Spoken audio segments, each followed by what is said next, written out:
Desde pequena, provavelmente quando eu tinha uns 9 anos, a minha família me perguntava o que eu queria fazer quando eu crescesse e eu respondia, eu quero mudar o mundo.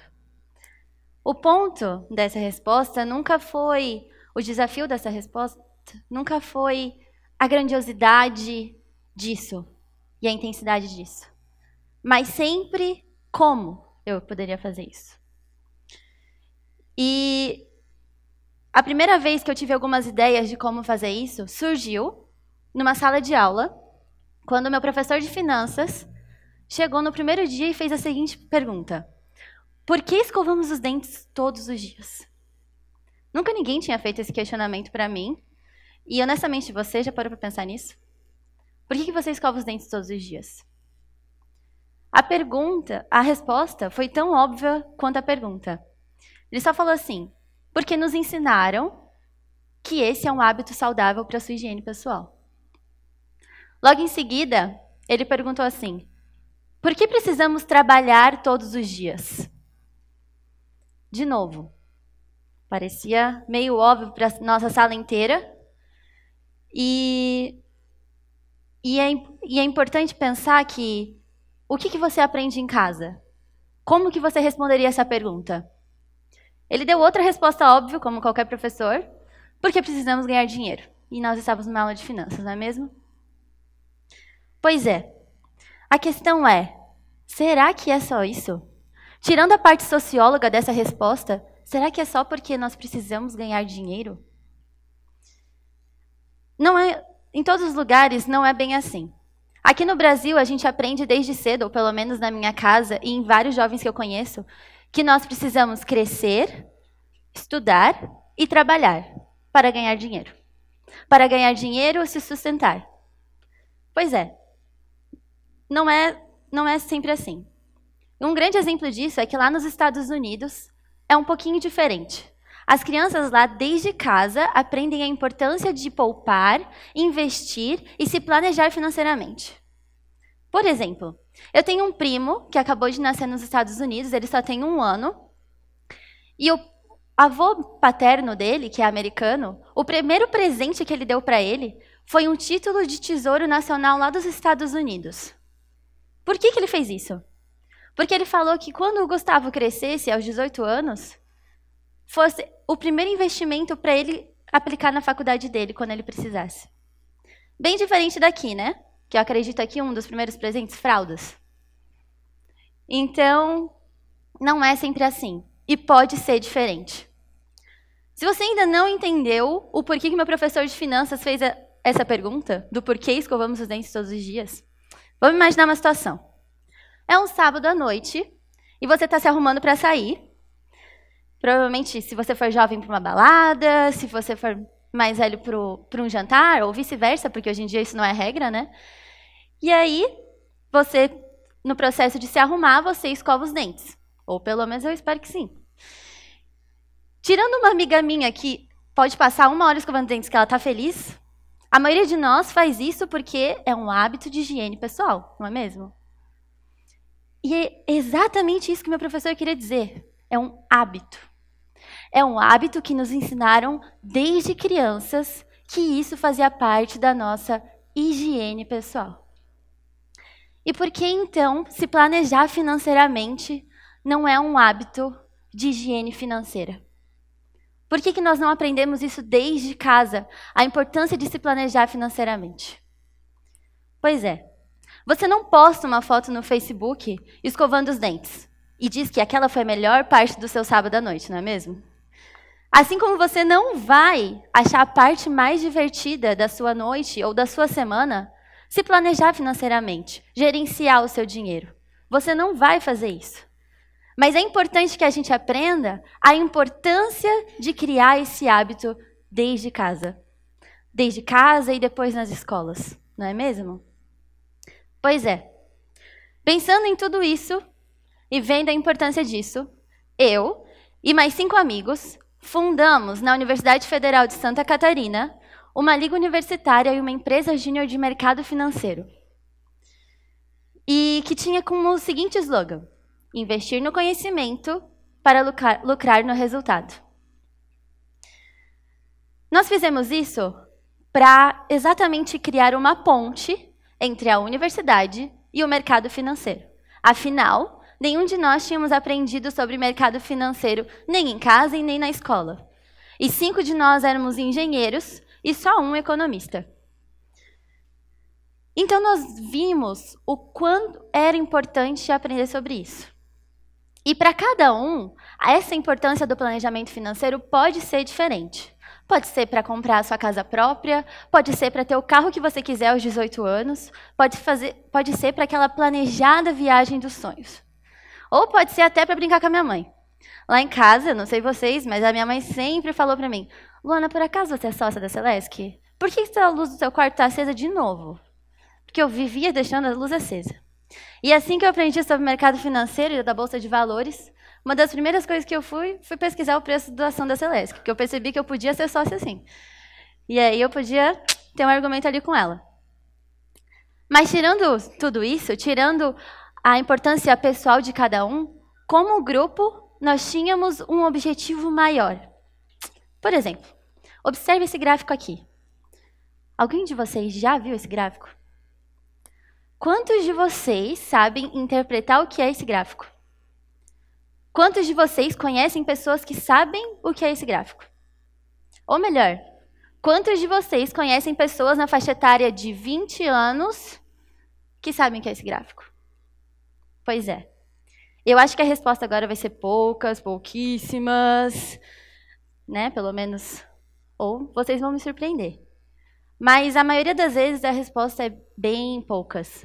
Eu mesma não sabia o que era isso. E tudo isso não surgiu num passe de mágica. Como que isso aconteceu? O grupo tinha sempre o objetivo de que a resposta daquele gráfico ali fosse maior daqui a 10 anos. Que daqui a 10 anos a gente esteja nessa mesma sala, ou lá na Universidade Federal, em Florianópolis, a gente pergunte se alguém sabe interpretar aquele gráfico e muita gente saiba. Ou melhor, tenha pessoas e mais pessoas ensinando sobre aquilo lá. E como tudo isso aconteceu? Bom, eu tinha 19 anos, fazendo engenharia, e eu, tive uma dúvida que quase nenhum jovem tem. O que eu estou fazendo da minha vida? O que eu estou fazendo da minha vida? O que eu quero para minha carreira? O que eu vou trabalhar no futuro? Pois é, pensando isso, uma amiga minha falou assim: Luana, tem umas palestras de carreira em São Paulo. Você deveria participar? Eu convidei um amigo meu, nós fomos até São Paulo para assistir umas palestras de carreira no mercado financeiro, que eu não entendi absolutamente nada. Chegando lá, um pouquinho antes das palestras começarem, eles fizeram uma dinâmica com a sala bem simples. Por favor, apresente seu nome, de onde vem e o que está fazendo. E nessa palestra, a maioria dos jovens eram de São Paulo. E eles respondiam que eles faziam parte de ligas universitárias de mercado financeiro. Eu e meu amigo, a gente ficou muito curiosos sobre o que era isso.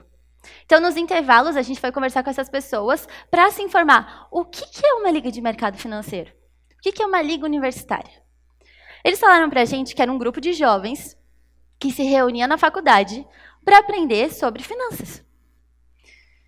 Quando a gente voltou para Florianópolis, a gente pensou, cara, a gente precisa levar isso para Floripa. Pois é, como que a gente vai fazer isso, né? Ele foi lá, postou no Facebook: queremos fundar um grupo que estuda sobre finanças. Alguém tem interessado? Naquela mesma semana, a gente marcou uma primeira reunião. No início, acho que apareceram 12 pessoas. No final de 3 reuniões, que nós fizemos um alinhamento de expectativas, ou seja, o que cada um esperava daquele grupo, nós ficamos em 6.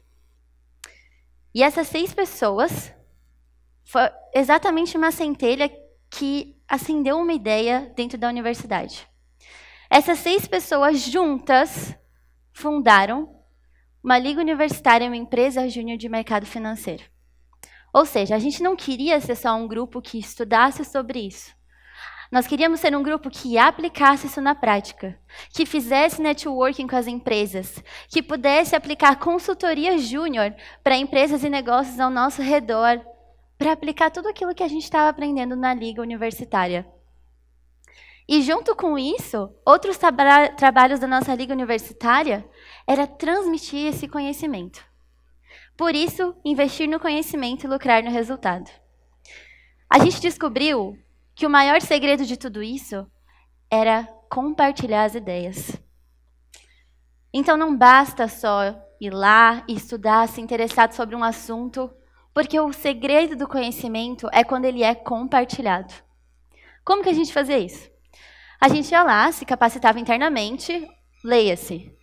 Nós montávamos palestras para nós mesmos, assim,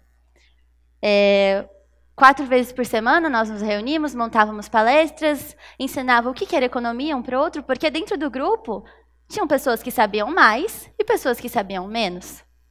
Então nós queríamos nos nivelar.